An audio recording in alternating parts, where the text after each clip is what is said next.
रात का समय था। सड़कें सुनसान और हवा में एक अजीब सी ठंडक। कमांडर काव्या अपनी जीप लेकर हाईवे पर आगे बढ़ रही थी। हेडलाइट की रोशनी धुंध में खो जाती, जैसे रात खुद रास्ता निगलने की कोशिश कर रही हो। अचानक एक पुरानी जर्जर इमारत उनकी नज़र में आई। टूटा हुआ बोर्ड, सिटी केयर हॉस्पिटल, जो कई सालों से बंद पड़ा था। लेकिन आज कुछ अजीब था।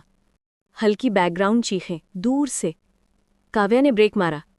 अस्पताल की तरफ से बहुत सारी चीखें आ रही थीं, बच्चों की, बुजुर्गों की, और कुछ ऐसी आवाज़ें जो इंसानी लग ही नहीं रही थीं।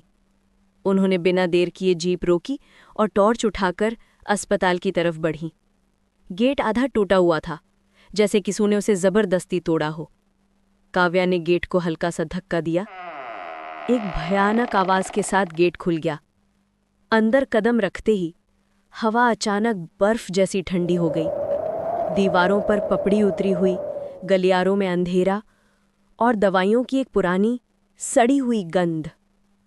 अचानक टूटी हुई एक्सरे मशीन अपने आप झटके मारने लगी, बिना बिजली के।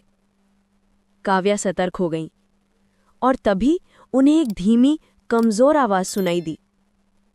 Help, please help. यह आवाज किसी बच्चे की थी। काव्या आवाज के पीछे पीछे चल पड़ी। लंबा सूना गलियारा, छत के पंखे बिना बिजली के धीरे धीरे घूम रहे थे, जैसे कोई अदृश्य हाथ उन्हें हिला रहा हो। आवाज आईसीयू की तरफ से आ रही थी। आईसीयू का दरवाजा अपने आप धीरे धीरे खुला। अंदर एक छोटी लड़की बैठी थी, डरी हुई, कांपती हुई, कपड़े गंदे। काव्या उसके पास गई।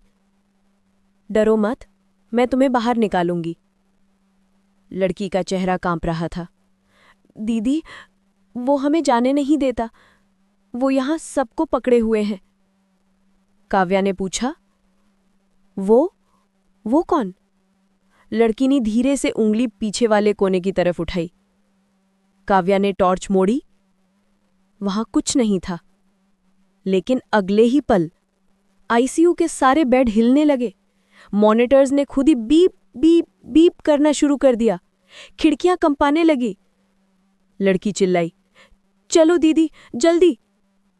जैसे ही काव्या लड़की को उठाकर बाहर निकलने लगी, आईसीयू का दरवाजा अपने आप धड़ाम से बंद हो गया। पूरा कमरा अंधेरे में डूब गया। और फिर एक बहुत धीमी, बहुत गहरी आवाज, काव्या।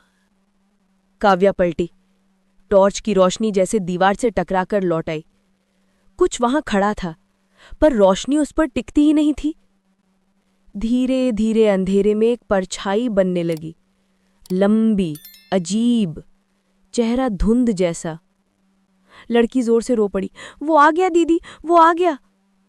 कमरा जोर से हिलने लगा। लाइट्स झपकने लगीं। दीवारों पर बच्चों की परछाइयां दौड़ती दिखी।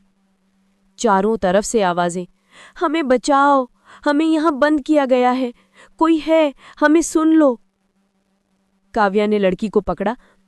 मैं सबको बाहर निकालूंगी, लेकिन पहले यहां से निकलते हैं। उन्होंने आईसीयू का दरवाजा धक्का दिया। दरवाजा खुला।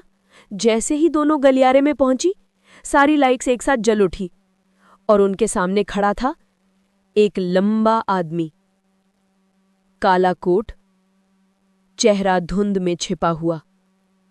वो बहुत धीमे, बहुत गहरी आवाज में बोला, कमांडर काव्या, तुम बहुत देर से आई हो। ये बच्चे अब मेरे हैं। लड़की चीखी, भागो दीदी, भागो। और उसी पल लाइट्स दोबारा बंद। अगले ही सेकंड लड़की काव्या के हाथ से गायब हो गई। काव्या अंधेरे में अकेली खड़ी रह गई।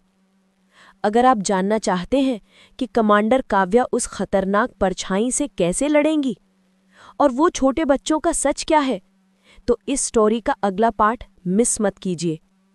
अभी इसी वक्त वीडियो को लाइक करें और चैनल को सब्सक्राइब कर लें, क्योंकि असली डर अभी शुरू हुआ है।